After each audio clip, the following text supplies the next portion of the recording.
Pertumbuhan ekonomi Indonesia sudah kembali ke level historisnya, ke level pra-pandemi atau era-era sebelum pandemi, yaitu kisaran 5%. Namun faktanya, pertumbuhan ekonomi yang sudah mulai membaik ini tidak diikuti dengan penyerapan tenaga kerja.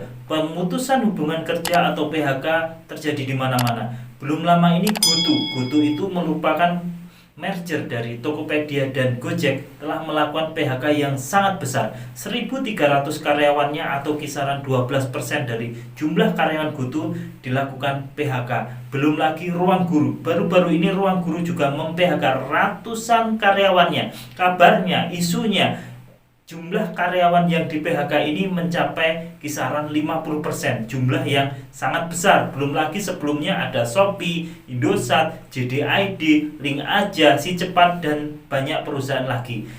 Sementara pada PHK yang terus berlangsung, suku bunga acuan Bank Indonesia terus mengalami kenaikan. Yang terakhir, Bank Sentral menetapkan suku bunga acuan di 5,25%. Padahal di bulan Juli lalu, suku bunganya masih kisaran 3,50%. Ini artinya era bunga rendah sudah berakhir dan bunga akan berada dalam tren yang meningkat. Pengetatan moneter ini bakal membuat tingkat suku bunga di perbankan dan keuangan konvensional tentu akan merangkak naik pelan-pelan, sehingga biaya kredit akan menjadi naik, kemudian suku bunga meningkat, dan tingkat penyaluran kredit akan menurun. KPR atau kredit kepemilikan rumah, kemudian kredit kendaraan bermotor, dan kredit-kredit konsumsi lainnya tentu akan mengalami kenaikan bunga.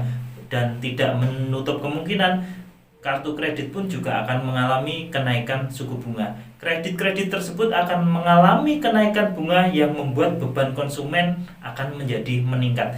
Di sisi lain, nilai tukar rupiah terhadap dolar semakin melemah.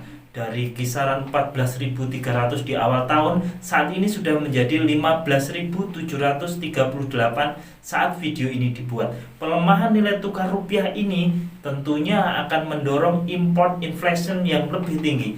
Harga barang impor seperti harga pangan yaitu gula, daging sapi, gandum, kedelai akan mengalami kenaikan harga yang tinggi. Bagi para pengusaha, hal ini akan menjadi tantangan tersendiri karena bahan baku akan naik.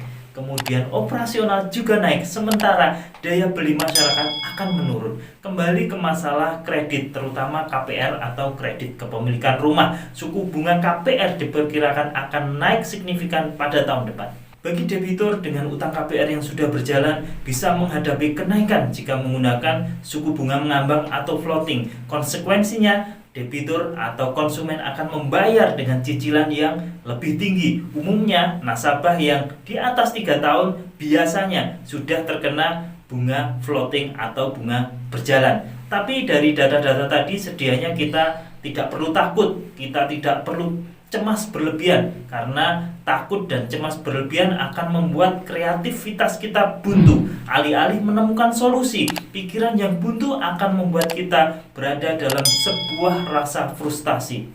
Lalu apa yang bisa kita lakukan untuk menghadapi 2023 ini? Yang pertama adalah membatasi pengeluaran kita, membatasi pengeluaran yang tidak perlu.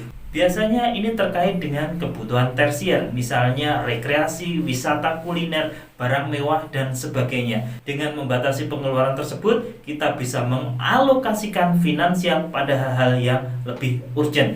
Yang kedua adalah menambah keterampilan. PHK atau pemutusan hubungan kerja yang besar-besaran yang sedang terjadi di 2022 ini tidak menutup kemungkinan akan terus berlanjut di 2023. Sebagai masyarakat kelas pekerja, kita harus menginvestasikan beberapa keterampilan yang nantinya sangat berguna ketika suatu saat kita menghadapi suatu kenyataan, di PHK misalnya. Yang ketiga adalah menambah koneksi. Dengan koneksi yang luas, maka roda perekonomian kita akan menjadi lebih lancar. Kita akan terbantu jika suatu saat kita membuka sebuah usaha, atau kita juga terbantu jika suatu saat kita di PHK kemudian kita mencari pekerjaan baru. Dengan koneksi yang luas, maka hal itu akan jauh lebih mudah. Yuk terus optimis dan berdoa agar kita bisa menjadi lebih hebat setelah badai ini berlalu.